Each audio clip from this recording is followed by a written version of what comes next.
nós vamos falar sobre o manejo do tétano acidental. Então a gente não vai incluir nessa palestra nada sobre tétano neonatal. Na verdade, assim, o tétano como doença e como agente etiológico é uma grande oportunidade que a gente tem para ver a condição humana. Eu vou fazer essa palavras para vocês, mais ou menos pegando em 3 tópicos. O primeiro, mais uma questão de discussão da visão macro e micro do infectologista, até uma questão filosófica. Depois a gente vai entrar em aspectos da doença em si, da condição de saúde, a gente vai tentar integrar isso depois com vida real, ou seja, casos clínicos e coisas assim. Bom, continuando. Então, a primeira parte, eu gostaria de citar isso. Como é que um infectologista, de uma forma geral, as pessoas que lidam com sistemas, veem essas coisas, né? A gente vê o ser humano se conectado com agentes infecciosos e no seu meio ambiente. Essa troca de relações é importante a gente lembrar que é sempre mais interessante a gente investir e mudar o ser humano. Mudanças no meio ambiente, nos agentes infecciosos, não necessariamente trazem benefícios ao meio, ao agente e ao ser humano. Então essa visão macro e microcósmica é importante para que a gente consiga deixar esses três elementos desse sistema em equilíbrio o melhor possível, né? Então a gente tem aqui uma imagem de um triângulo. O triângulo, a gente tem que lembrar, é a primeira figura geométrica que a gente tem, né, quando a gente estuda matemática. Antes do triângulo, a gente pode ter uma situação onde um elemento puxa para um lado, um elemento puxa para o outro lado. Então a gente tem uma oposição que não se vai a lugar nenhum, ou uma conjunção onde ambos vão para todos os lados. O triângulo, medido as forças do triângulo, ele se direciona naturalmente para um lugar. Então esse sistema que está aí, ele pode evoluir para melhora ou para afundamento. Depende principalmente do principal ator do sistema, que no caso sempre é o ser humano, né? Essa dialética do triângulo a gente pode aplicar na nossa vida, de uma forma geral, quando a gente está trabalhando em time, em equipe, em ambientes onde possa ter agentes infecciosos em meios e condições sociais e culturais. Os sistemas, de uma forma geral, os sistemas vivos, né, eles têm essas características. Então, o que é um sistema vivo? O sistema vivo, de uma forma geral, é qualquer estrutura, né, que tem essas características, ou seja, é autônomo, se renova o tempo inteiro, tem autorrenovação, é aberto ao meio, troca com o meio, se adapta ao meio e transcende. De forma geral, um sistema vivo você pode considerar um ser humano, um sistema vivo, um gato, um sistema vivo, um caldo de cultura de bactéria, um sistema vivo, uma estrutura como uma universidade, é um sistema vivo. E esses sistemas, eles vivem, na verdade, esse processo de não equilíbrio extremamente dinâmico. Falar que um gato, que tem funcionamento basicamente por instinto, pode transcender a sua essência na verdade, entrar em discussão com a filosofia. Eu não quero me ater a isso. Mas, na verdade, o que a gente tem é uma visão mais ampla dos sistemas. Como infectologista, a gente admite que, se os sistemas vivos não tivessem, por natureza, a capacidade de transcender, não existiria ser humano nesse planeta. A gente seria um monte de alga boiando no oceano, fazendo fotossíntese feliz da vida. Então, existe nos sistemas vivos uma necessidade de transcender. Por que eu estou falando isso? Porque é através da transcendência desses sistemas, da evolução de mutações, é que hoje a gente vive pesadelos de resistência bacteriana nos hospitais e na própria comunidade. Mas o tétano se aplica a isso? Não. Na verdade, o tétano é uma boa condição de saúde para a gente perceber que uma bactéria que pouco evoluiu e vive, na verdade, é um grande esporo vivo, ele tem o seu grande potencial de toxicidade ao ser humano pela uma produção de uma toxina. Então, o grande problema do tétano diz respeito às condições humanas de preveni-lo ou não. Então, é uma boa forma de a gente ver que quanto menos a gente investir na bactéria, quanto menos a gente investir no meio no sentido de mudar, melhor para nós. Então, já que a gente tem que falar do ser humano, né, que é o principal agente dessa equação e desse triângulo, vamos falar um pouco da nossa espécie. O ser humano, de uma forma geral, ele vive essa condição de saúde e doença o tempo inteiro. Entenda a saúde como uma condição saudável, onde você está feliz e alegre. E a doença, o entristecimento, a perda da sua potência vital. A OMS define como saúde não só a ausência de doenças, mas um estado de equilíbrio psíquico, físico, espiritual e social. Na verdade, alcançar esse estado é quase um nirvana, o que é bastante difícil. O que, na verdade, a gente vive é um processo de adoecimento e recuperação da saúde, onde a gente deveria muito aprender com a própria doença para alcançar estados de saúde melhor. Dentro do componente físico das doenças, a medicina e diversas áreas da área da saúde lidam bem com isso. Na área psicomental, emocional, nós engatinhamos ainda, e talvez o grande problema da nossa civilização hoje esteja por aí, né? As questões que nos alegram e nos entristecem. E do ponto de vista espiritual, cultural ou social, talvez seja a chave aí de muitos problemas que a gente tem, né? Quando, por exemplo, a gente quer aumentar a adesão a um tratamento, a cobertura vacinal, nós lidamos com sistemas e culturas de crença diferentes. E a gente tem que ter essa visão se a gente vai lidar com a comunidade que a gente está introduzido. Eu sei que eu estou falando para pessoas que lidam com isso, então é bom reforçar a importância dos aspectos culturais, sociais e espirituais no manejo das condições de saúde. Dentro dessa visão macro-micro, então, a ideia é, quanto mais você investir no ser humano, quanto mais você fizer esse ser humano evoluir dentro daquelas características físicas, psíquicas e espirituais, menos problemas vocês terão com agentes infecciosos e com o meio ambiente. E como é que se faz isso? Especificamente no caso do tétano, isso é muito fácil de fazer, porque, como eu falei, a bactéria pouco problema causa ao ser humano. A sua toxina, por outro lado, é um grande causador de problemas e de doença, né? Então, a forma como se encontrou é criar uma vacina que neutralize a atividade dessa toxina. Então, esse componente que está aí no slide, que é o XX, é o que eu introduzi naquele equilíbrio. Vou afetar muito pouco os esporos do tétano, na verdade nada, vou afetar muito pouco o meio ambiente, na verdade eu vou induzir o ser humano a ter anticorpos produzidos para que, se ele entrar em contato com a toxina da vacina, ele não desenvolva a grave doença chamada tétano. Então aí a gente pode ver esse triângulo funcionando de uma forma mais harmônica, onde o meio, o agente estão numa boa e o indivíduo está imunizado. Talvez seja um dos poucos condições de saúde que o ser humano passa que a gente tem que ser tão pouco intervencionista, né? Então a gente está falando das escolhas do indivíduo, né, do ser humano, a tecnologia, no caso, o toxoide tetânico, né, e a inoculação desse toxoide tetânico. Então a gente já faz uma tecnologia de rede assistencial e a gestão dessa rede. Qual é o grande problema de gestão de saúde, gestão de rede? É justamente a interação favorável, a interação cinética entre os diversos elementos. Então essa primeira parte que eu passei para vocês pode ser resumida talvez com esse slide, que é de uma referência americana do Institute of Health Improvement, que é um grupo de pessoas, pensadores e pessoas práticas de diversas áreas que lidam com instituição de serviços de saúde no mundo afora, né?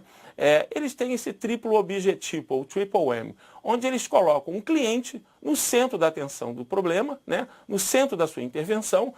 Você deve oferecer a esse indivíduo a melhor qualidade e também ter essa qualidade aferida com uma experiência do cuidado que o indivíduo passa, né?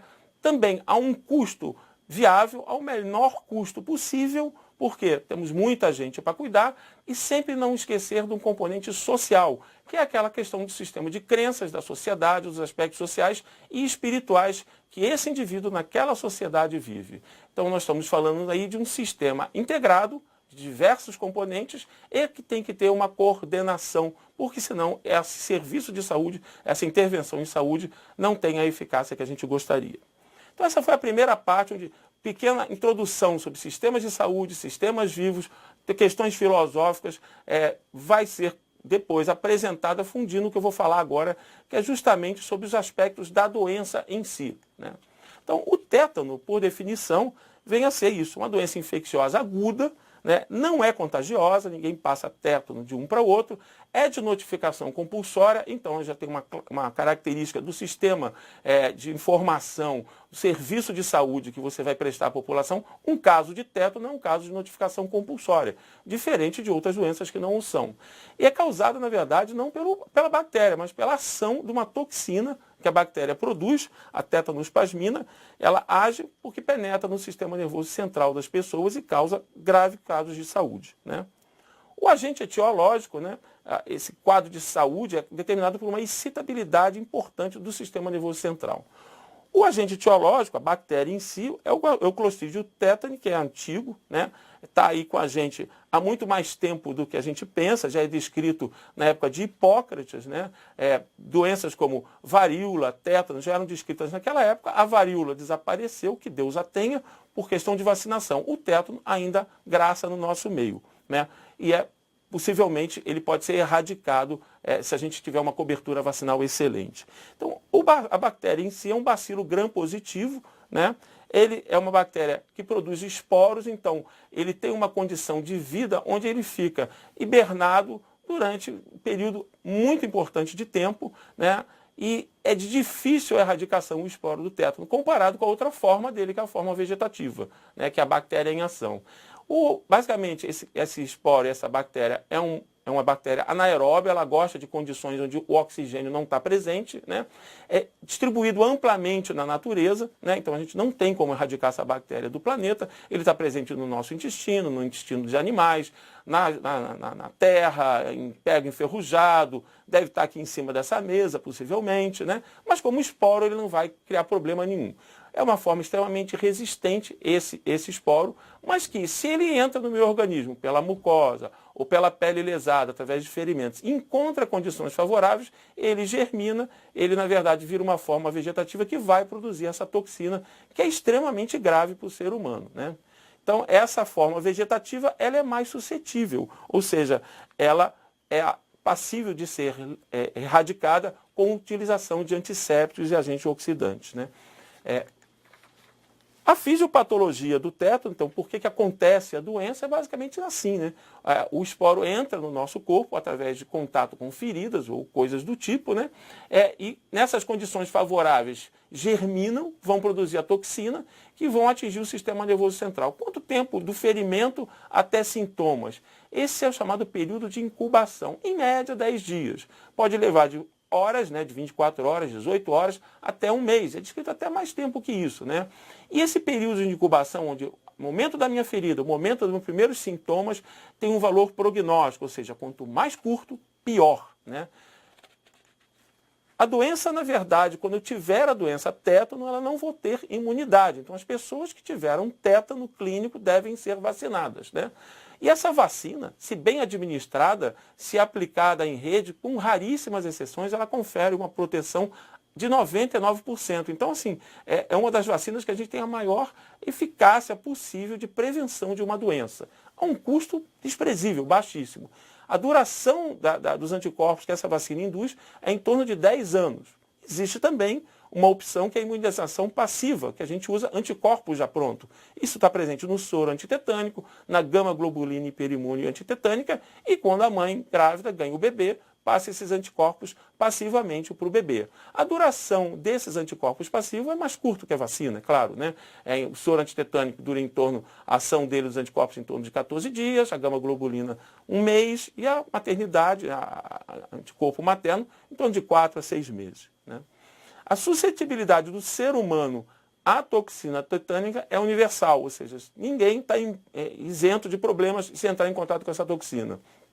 A evolução da doença é muito grave, né? A pessoa que desenvolve tétano clínico está desenvolvendo uma doença extremamente grave e está diretamente relacionada ao estado imune que essa pessoa tem, que é adquirido com o uso da vacina. Então, importantíssimo na prevenção dessa doença é a vacinação adequada das pessoas, né? Por que eu estou falando isso? Porque com o passar do tempo as pessoas não tomam os seus reforços e ficam suscetíveis a uma doença imunoprevenível e de fácil controle nessa condição ainda, né? Ainda prosseguindo na fisiopatologia, né?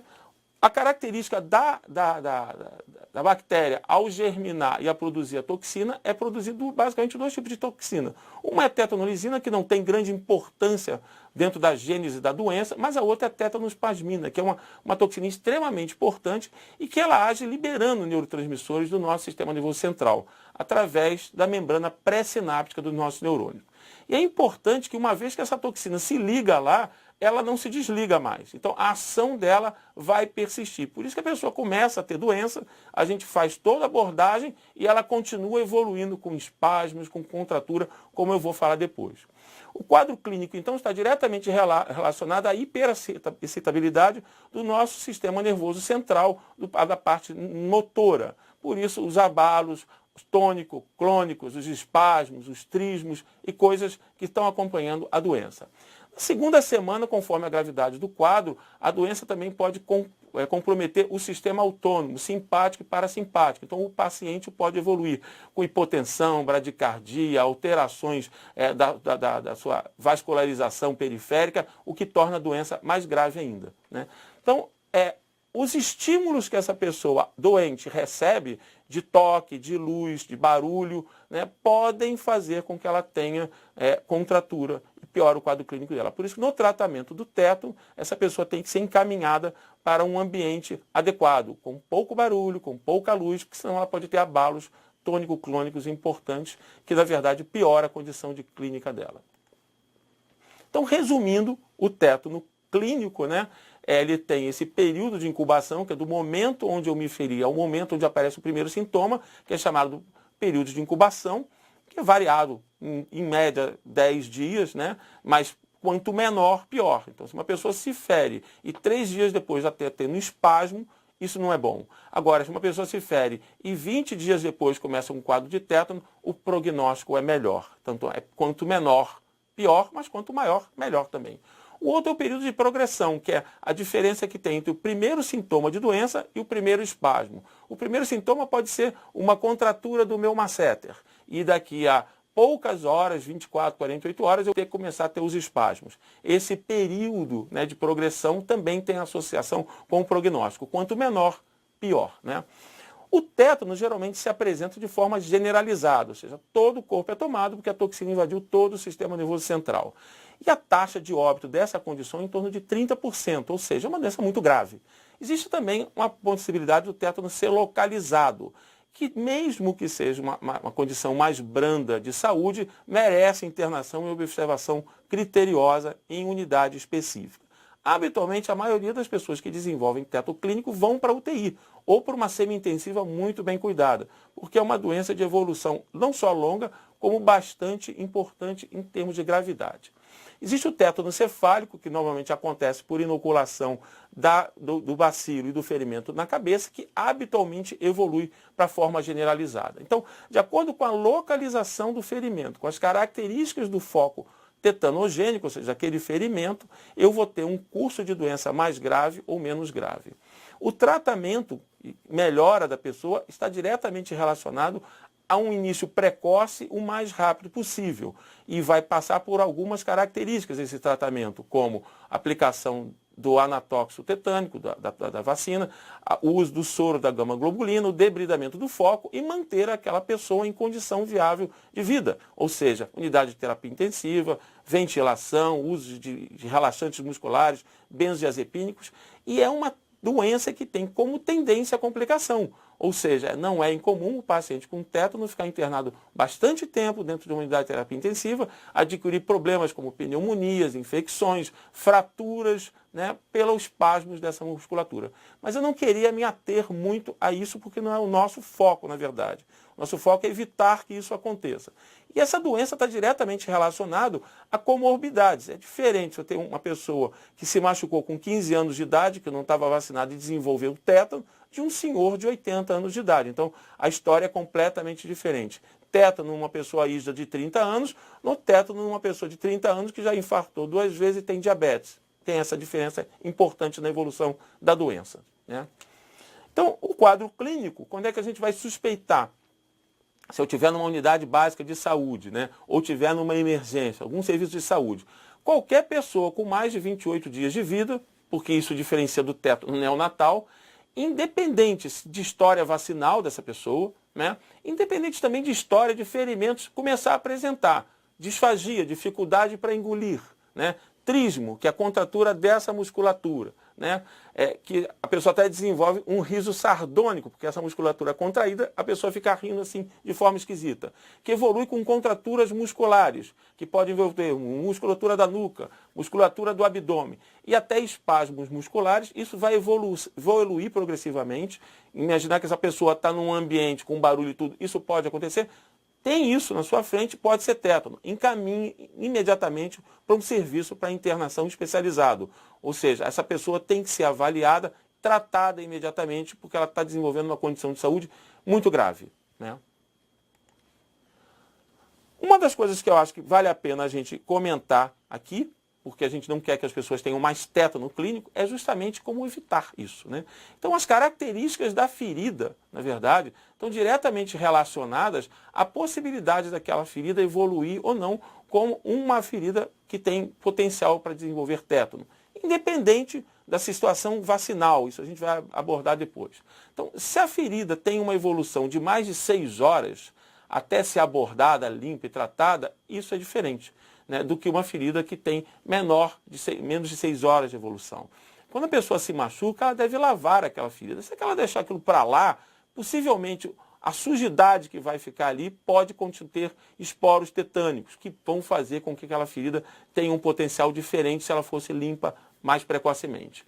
O formato da ferida. Se é uma ferida linear, um corte limpo, né, tem uma característica. Se for uma avulsão, perda de massa muscular, uma ferida estrelada, que acontece muitas vezes quando a gente cai do balanço ou coisa do tipo assim, diferencia no risco dessa ferida. A profundidade, se é uma ferida profunda ou não tão profunda também.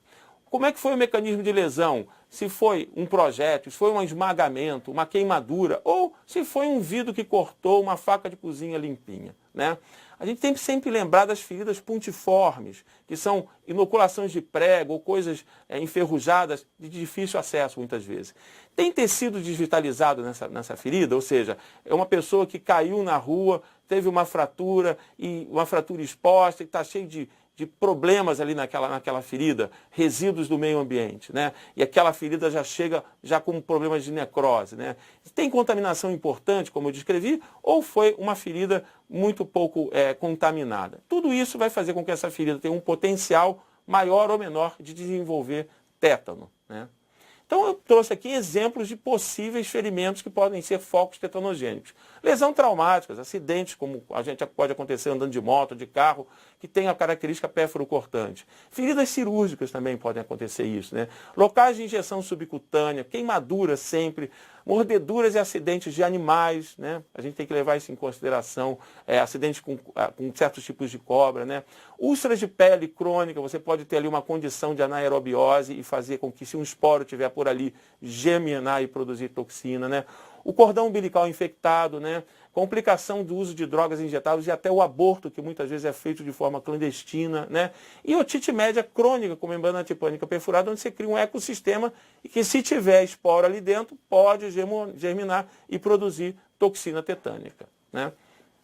Qual é a abordagem inicial do tétano, né? E essa abordagem, eu falo abordagem primária, e aí a atenção primária, que não é a atenção primária que a gente tem de conceito. A primário, para mim, é a mais importante, né? É a coisa mais importante que existe dentro de um sistema de saúde, é a atenção primária. É nisso que um sistema de saúde deve se organizar e se basear, a atenção primária, porque é ali que está todo o contato com a comunidade que a gente quer cuidar, né? Então, a atenção primária à saúde tem a chance de conduzir essa situação de acidentes do dia a dia muito mais facilmente do que eu, infectologista, lá dentro de um hospital terciário. Então, qual é o principal cuidado que a gente tem que ter? O principal cuidado tem que ser feito com o ferimento, né? Você tratar esse ferimento, abordar esse ferimento adequadamente, você está contribuindo claramente para evitar que a doença possa evoluir. Então você deve limpar ele com água e sabão, né? Com soro fisiológico, com soluções antissépticas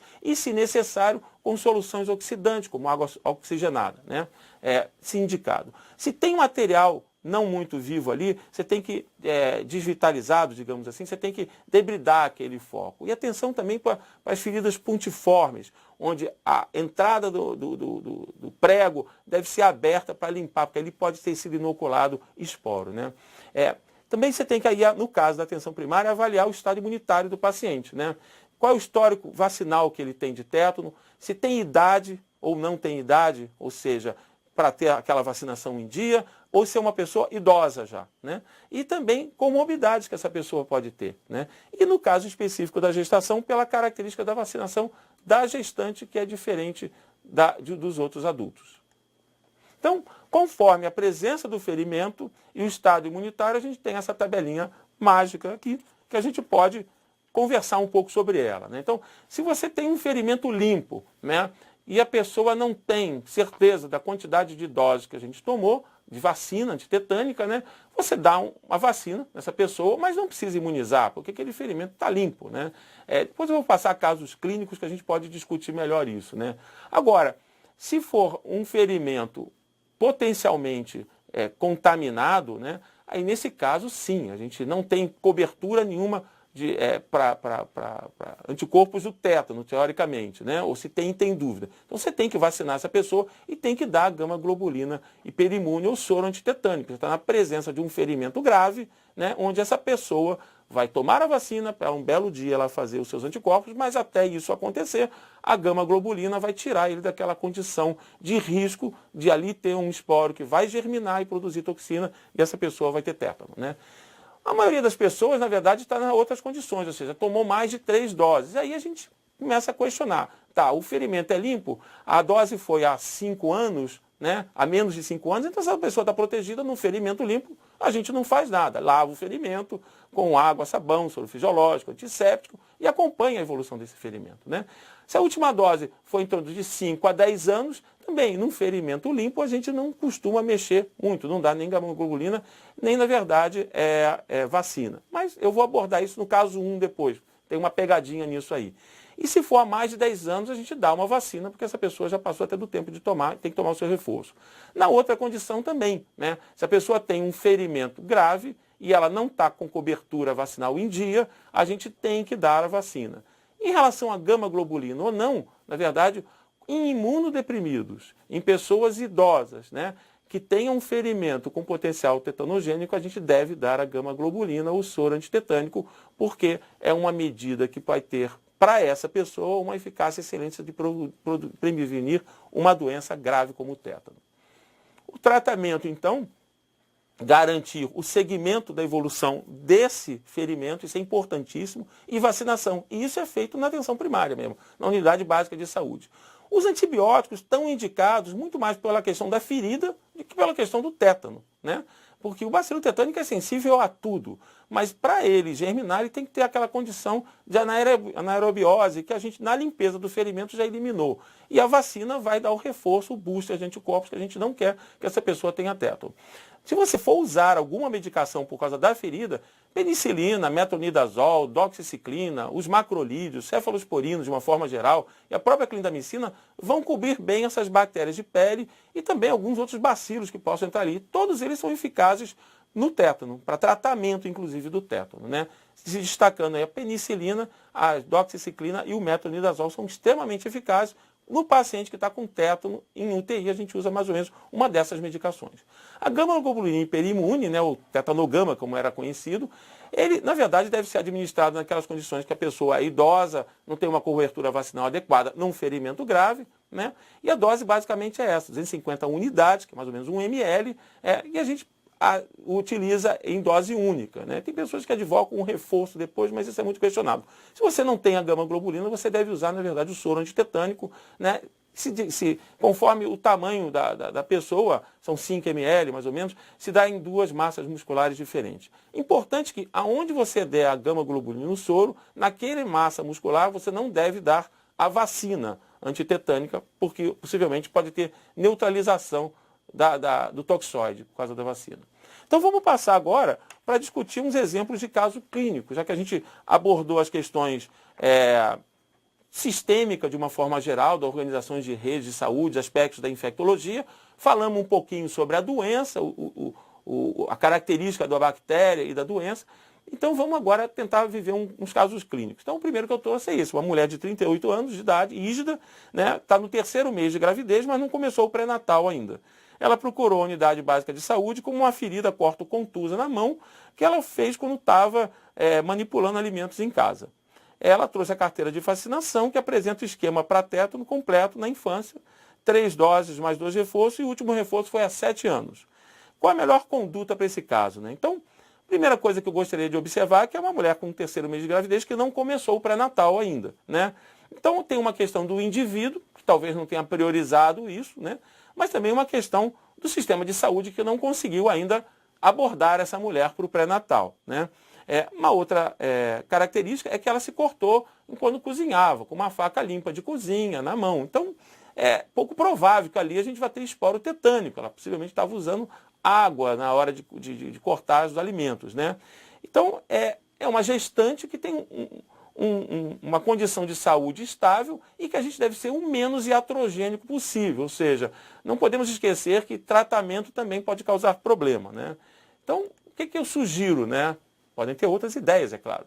Você fazer um reforço com vacina, já que essa gestante não está mais com a sua cobertura vacinal, que para a gestante é recomendada a cada 5 anos, então é uma boa oportunidade de você dar uma imunizada nela para a própria gravidez, para ela nascer, depois o bebezinho dela ganhar um monte de anticorpo de presente, né? O ferimento superficial não está indicado nem soro antitetânico, nem gama-globulina. Os cuidados com o ferimento seria lavar, né, avaliar a necessidade de sutura dessa lesão, e eu não usaria antibiótico nessa pessoa, porque usar antibiótico em gestação não faz muito sentido, principalmente quando não tem indicação nenhuma, como é esse caso. Então, eu acho que é um caso simples, mas que demonstra claramente que falhas no sistema de saúde acontecem pelo indivíduo e pelo próprio sistema de saúde não conseguir acolher todas as necessidades da sociedade. O caso 2 é diferente. É uma criança de 9 anos que ela foi trazida na emergência após queda do balanço, né, com ferida na perna direita, né, uma ferida importante, profunda, presença de sujidades, terra e areia, né, de cerca de 4 centímetros. Então ela foi para a emergência.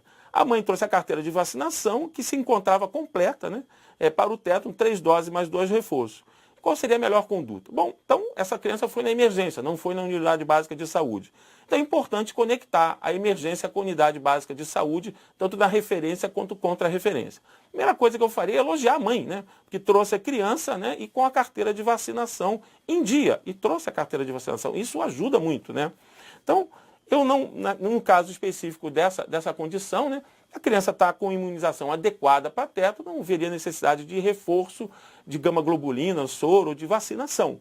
Na verdade, ela tem um ferimento grave. Esse ferimento tem que ser cuidado, né?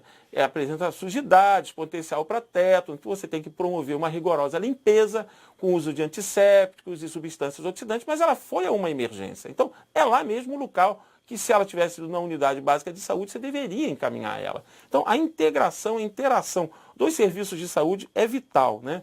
E, na verdade, o que a gente vai ter que fazer é manter o segmento, aí sim, na unidade básica de saúde, né, sobre esse ferimento. Há uma possibilidade de usar antibiótico nesse caso, tendo sido um ferimento extenso, claro, né, você pode usar várias opções, como cefalosporinas, a própria amoxicilina clavulanato o pessoal usa, ou clindamicina, o que seja, o que você achar melhor. Mas isso é uma decisão do médico da emergência que deve ser compartilhado com a unidade básica de saúde, no caso dessa criança, né?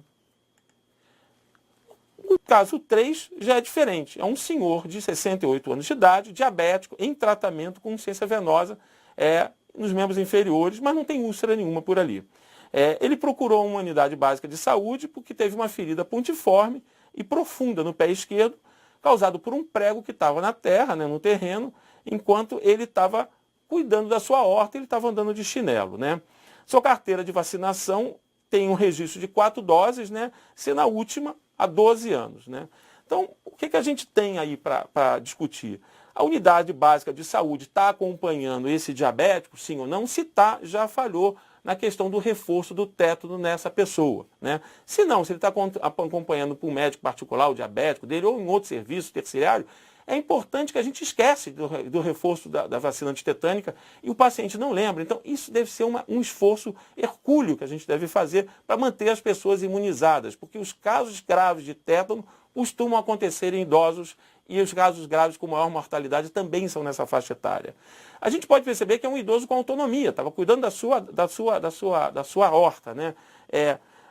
A gente então tem que fazer uma crítica, né, ao sistema que a gente vive do ponto de vista da escolha do indivíduo, da tecnologia que a gente dispõe para acompanhar. Às vezes esse paciente já fez uma série de exames corretamente feitos, com uma avaliação de fundo de olho e hemoglobina glicada, mas não tomou a vacina antitetânica, que do ponto de vista de custo-benefício é gigantescamente maior do que qualquer outra coisa que a gente possa fazer para ele nesse caso. Né? E a questão da gestão. Né? A gestão desse time de saúde, quem é o responsável por realmente checar essa carteira de vacinação? Na verdade, isso é uma decisão do time, da equipe. O que a gente tem que deixar claro é que quando a gente organiza um serviço de saúde, a relação tem que ser horizontal, ou seja, todos os envolvidos, seja médico, enfermeiro, o técnico de enfermagem, o agente de saúde, eles têm formação e especificidades diferentes. E potencializar o trabalho deles é a melhor coisa que tem. Mas isso tem que ser hierarquizado, ou seja, cada um na sua função e tem que ter um líder, tem que ter um chefe. Para quê? Para que esse idoso possa ter qualidade de vida. O que eu faria no caso dele, né? Então, é um idoso com possível imunodepressão, é um diabético, não sei como é que está o controle desse diabetes, né? Está com imunização inadequada, né? Está com sem imunização adequada para o teto, né? Então, é indicado um reforço com a vacina. Como é um ferimento profundo e pontiforme, atenção, porque ali pode ter entrado esporo tetânico. Eu também indicaria gama-globulina ou soro antitetânico. E se você está na unidade básica de saúde, vai ter que abrir esse pé desse idoso, diabético, já com uma insuficiência venosa nesse pé, é interessante que você possa encaminhar ele para um serviço de emergência, para que esse debridamento possa ser feito num serviço por um especialista. Aí que está a vantagem. Você tem o potencial com a atenção primária de fazer isso e encaminhar para um serviço de especialista para abrir esse pé, limpar num serviço hospitalar que você às vezes não tem o recurso à unidade básica de saúde. Por outro lado, quem vai dar a vacina antitetânica, eu garanto que vai ser você, porque no hospital terciário a gente não tem a vacina antitetânica, a gente tem até a gama-globulina, mas a gente não tem a vacina lá porque não precisa ter, né? Porque quem promove o acompanhamento são as unidades básicas de saúde, né? Também tem que avaliar também a necessidade do uso de antibiótico. Se ele furou o pé com uma sandália de dedo de plástico, tipo havaiana, é possível que tenha sido inoculado bactérias além do comum, como, por exemplo, pseudomonas. E, no caso, manter o segmento da unidade básica de saúde desse pé, desse curativo, é importantíssimo. Qualquer dúvida, encaminhar para o serviço de referência. A vacina, no caso, como citei para vocês, é esse mais ou menos o esquema de vacinas que a gente tem, que vocês conheçam, né? A gestante tem essa observação de um reforço a 5 anos, então se aplica no caso daquele caso 1, onde ela já venceu o reforço, mas se não tivesse grávida estaria tranquila, então é um momento claro de vacinar aquela gestante no caso 1. E o idoso que passou do tempo, 10 anos, 12 anos, eu me dei o direito de dar uma gama-globulina para ele, porque o custo da gama-globulina e o benefício de prevenir uma doença grave no idoso se paga, né? E a gente observa nesse gráfico o que aconteceu quando a gente aumentou a cobertura vacinal e os casos de tétano no Brasil. Então, uma queda vertiginosa com a implementação da vacina, no caso, no calendário vacinal e com todos os reforços que a gente tem. Então, as considerações finais que eu gostaria de fazer para vocês, né, e depois a gente abre para as perguntas, né, que a imunoprofilaxia do tétano, né, é uma das intervenções na área da saúde com um elevadíssimo custo-benefício. Ou seja, se você escolher dar estatina para as pessoas, vacinação antitetânica ou outra coisa qualquer, sem sombra de dúvida, a cobertura vacinal por tétano supera todas elas. Porque o prejuízo para a saúde de uma pessoa que desenvolve tétano é elevadíssimo. E o custo social disso e o custo financeiro para o sistema de saúde também é imenso, né? Uma coisa interessante é que a eficácia dessa cobertura vacinal e da prevenção do tétano está diretamente relacionada à integração dos serviços de saúde. Porque se aquele idoso vai no meu hospital direto e ele não vai depois ser acionado no posto de saúde para completar o seu sistema vacinal, ele continua vulnerável, né? E a elevada mortalidade que a gente observa no tétano grave, cerca de 30%, representa uma medida da eficiência com que os sistemas de saúde estão funcionando e se articulando. E aí eu volto num slide que eu já tinha falado, que era do Institute of Health Improvement, do triplo objetivo, com essa visão sistêmica que eu tentei passar para vocês, com o cliente no foco do atendimento, cuidado e qualidade, e a experiência do cuidado, o anatóxico tetânico como sendo uma medida de tecnologia extremamente barata, né? Há um custo ridículo se comparado com toda a complicação da doença e o componente cultural e social envolvido. Desde que a pessoa não gosta de ir no posto porque lá não resolve nada e é no hospital terciário que ela vai, então ela não vai resolver o problema dela muitas vezes por lá, né? Para isso a gente tem que ter, basicamente, características para a atenção primária, coordenar e implantar à frente dos serviços de saúde, que é o acesso, a capacidade de acompanhamento longitudinal da população, a integralidade, ou seja, oferecer àquele cliente que vai na unidade básica de saúde ou no sistema de saúde a capacidade de resolver o máximo o problema dele naquele momento e uma coordenação desse cuidado. Então, não necessariamente a tecnologia mais moderna e mais cara é a que tem mais valor. O valor está muito mais associado ao resultado que ele pode promover do que ao numerário que ele significa. Você pode observar, então, que o tétano, por ser uma doença causada por uma bactéria que muito pouco problema traz ao ser humano, exceto pela toxina, muito pouco a gente mexe na bactéria. O que a gente consegue neutralizar é o problema que eles nos causam, que é a ação da toxina. Então, dentro de um ponto de vista de ecossistemas de saúde, né, integrado ao meio ambiente e aos agentes infecciosos, é uma boa oportunidade de a gente ver que boa parte dos problemas que acontecem são de nossa natureza, ou seja, é o ser humano que tem a sua imperfeição e incompetência para gerenciar os seus problemas, né? Eu gostaria de deixar essa mensagem para vocês, para a gente rever, não só quando a gente atende os nossos pacientes, mas quando a gente interage no dia a dia, no trabalho, que a gente muitas vezes fica lá 1/3 da vida trabalhando e não percebe que as dinâmicas das relações é que muito mais vezes atrapalham o ambiente e atrapalham a prestação de serviço que a gente tem que dar com qualidade para o nosso cliente. Era isso aí, obrigado, espero ter aberto as cabeças de vocês. Muito obrigado. Tambonelli Camboriú pergunta: todo pronto-socorro ou unidade hospitalar dispõe de imunoglobina? Imunoglobulina? Globulina, é isso? Sim, deve dispor, né? Se não tem, deve ter sempre uma referência, o centro de referência de imunobiológico. No caso aqui em Florianópolis, fica ali no Hospital Nereu Ramos, né, do lado do Hospital Infantil. Mas, habitualmente, todo pronto-socorro tem gama-globulina hiperimune ou soro antitetânico. Existe uma rede, que é chamada rede frios, em que pode prover se tem falta para isso, né? Aí eles perguntaram até quanto tempo pode ser aplicada? A gama-globulina? A imunoglobulina. A gama-globulina deve ser aplicada se você tem suspeita, independente do tempo, o mais precoce possível, né?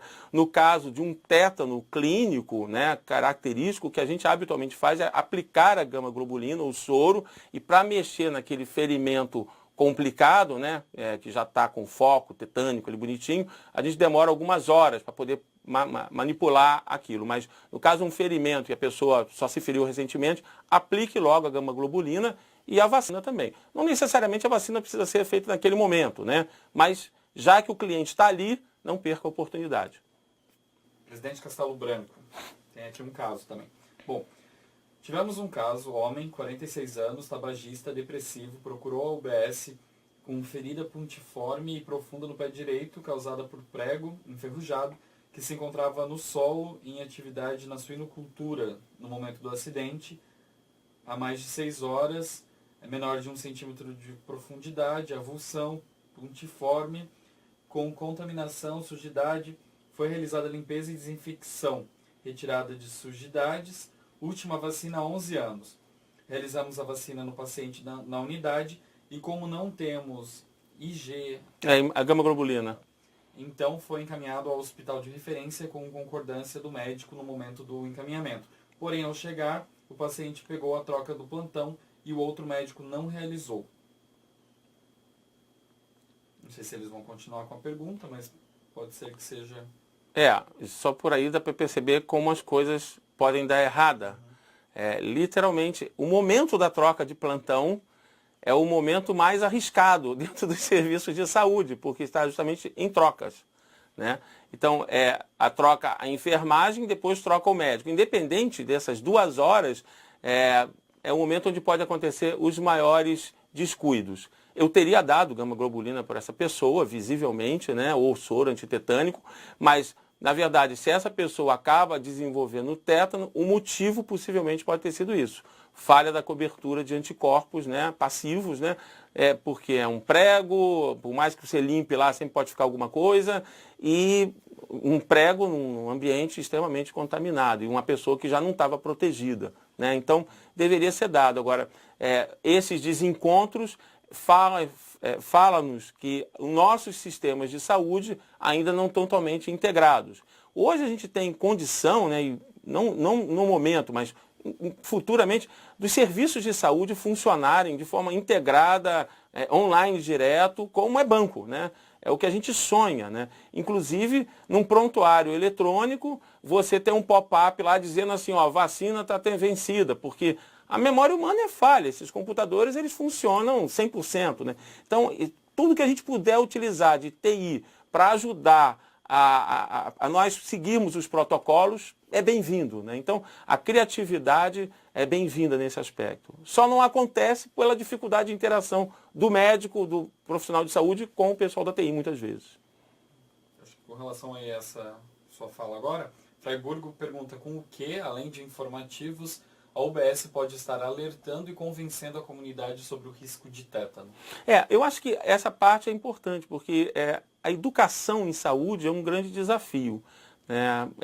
Você pode até, através de informativos, fazer isso, mas muito mais importante é, ao ir na comunidade, levar essa mensagem na fala da pessoa que vai entender. Reforçar a importância da vacinação estar em dia, entendeu? Ou seja, mostrar claramente, ó, se não fizer isso, pode ter essa consequência.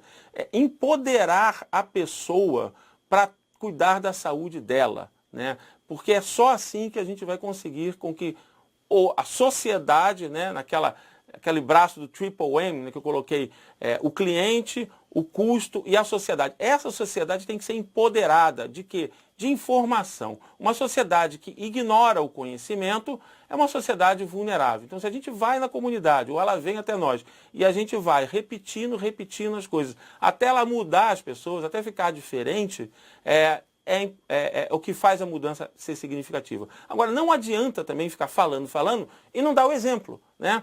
Quando a pessoa vai encontrar a unidade básica de saúde ou vai à emergência, ela vê uma bagunça acontecer. Não, ela perde a confiança naquilo. Então, o exemplo é a melhor forma de educar. Eu estou com a minha vacina de tétano em dia, então é uma boa forma de eu dar o exemplo, mantendo a minha vacina em dia também, né? Isso pode parecer ridículo, mas o que a comunidade, o que a sociedade acredita é muito mais nessa interação humana do que nessa tecnologia toda que está por aí. É muito importante a tecnologia, mas como você viu, a tecnologia do anatóxico tetânico supera muitas das outras que a gente tem hoje em dia. Então, continuar educando em saúde é uma necessidade, não é uma coisa que a gente tenha no Brasil tão disseminada ainda como tem em outros países, por exemplo, os países da Europa, dos Estados Unidos. O tétano basicamente é uma doença quase que desapareceu. Só está aparecendo por questão da queda da imunidade nos idosos e aí começa a acontecer essas características, né, de cobertura vacinal e da pessoa também não conseguir mais produzir anticorpo adequadamente pela imunodepressão. Forquilinha pergunta se tem algum problema se o paciente já tem várias doses de tétano e não tem caderneta de vacina. Como isso não é uma urgência médica, né, era sempre interessante checar a vacina. Dá muito anatóxico tetânico, vacina dupla do adulto, tanto faz. Para as pessoas está associado a algumas neurites. Então, a gente não deve ficar expondo a reforços, porque todo mundo vai enfiar um prego no pé, vai cortar a mão, vai ter escoriação. Mas se a pessoa está com cobertura vacinal, ela não precisa tomar reforço de novo. Isso pode causar problemas sim, como neurite. É descrito neurite por estímulos excessivos do sistema imune com toxina tetânica, né? Uhum. Aí o Forquilinha complementou, né, perguntando se reinicia o esquema ou se faz o reforço nesse caso. Se a pessoa não tem ideia onde está a carteira, você tem que, não é reiniciar, você tem que fazer o esquema, né? Porque não sabe se tomou 1, 2, 3 doses, não sabe quando foi, a carteira de vacina pegou fogo. Então você tem que considerar essa pessoa que não foi vacinada e pedir para ela guardar, falar que aquilo é um documento importante para ela, tá entendendo? Porque significa claramente a saúde dela. É claro, não vai fazer mal você pecar por excesso nessa situação, se tem um risco para tétano, né? Lembrar que a doença não confere imunidade, então ela vai ter que tomar esse troço de qualquer jeito. Agora, o objetivo é com que essa pessoa receba 3 doses e os reforços daqui a 10 anos, realmente, se feito isso, ela não precisa ser revacinada. Exceção da gestação, que a gente abrevia para 5 anos. Né? Então, cuidado, as pessoas não valorizam a carteira de vacinação, é um documento importantíssimo, na verdade. Aí o presidente Castelo Branco complementou aquela pergunta daquele caso que aconteceu e eles dizem que o caso aconteceu na passada. Gostariam de confirmar justamente isso. Era um caso a ser realizado além da vacina também SAT. O soro antitetânico, eu faria. Não entendemos o porquê não foi realizado e foi um caso recente, há 1 semana, e desde então o paciente não retornou à unidade. Eu faria uma busca ativa. Se bem que agora, né, já se passou 1 semana, se alguma coisa é para acontecer, está em vigência de acontecer, né? Então, uma busca ativa porque ele está justamente num momento onde, se essa ferida evoluiu para um foco tetanogênico, o bacilo está germinando agora, a toxina pode estar começando a produzir. Então, se ele desenvolver tétano, ele vai desenvolver o tétano, justamente vão dar o que para ele? Soro antitetânico ou gama-globulina, mas como tratamento, numa dose gigantescamente maior, né? Num caso de gravidade à saúde. Então, esse é o tipo do momento que a busca ativa ao caso é importantíssimo. Daí, o hospital, a unidade básica de saúde, eles têm que dar as mãos e ir atrás do cliente. Lembra daquilo que eu falei? Cliente, qualidade de atendimento e satisfação do atendimento. Para o cliente deve ter sido chato. Ele foi até lá tomar um troço e não aconteceu. Ele fica assim, perguntar para ele se ele gostou disso, seguramente não. Ele foi aqui, fiz papel de palhaço nisso aqui. Mas acontece por imperfeição humana e por imperfeição do sistema. Agora, eu iria atrás desse cliente, porque se ele desenvolver tétano, a gente já sabe por que foi. Aí Balneário Camboriú perguntou qual a indicação para soro e qual a indicação para imunoglobulina. Não, a gente deve preferir a gama-globulina, a imunoglobulina, né? Ela é menos problemática, digamos assim, né? Na presença da gama-globulina, use a gama-globulina. Se não tem, tem que usar o soro antitetânico. Então, não tem um diferencial muito grande. A gama-globulina só pode ser feito intramuscular. Se não der para fazer intramuscular, faz subcutâneo. O soro pode ser feito intramuscular ou intravenoso, né? Sendo que essa aplicação intravenosa ou intramuscular é feita em ambiente hospitalar e se restringe muito mais à condição do paciente já estar com tétano clínico, né? O soro antitetânico e a gama-globulina, eles se equivalem em eficácia. Mas a gama-globulina é muito mais fácil o uso, né? Até eu acho que o custo dela é até mais barato que o soro muitas vezes. Se você saberia informar o número de casos de tétano aqui em Santa Catarina? Não, mas posso dizer aonde você consegue isso.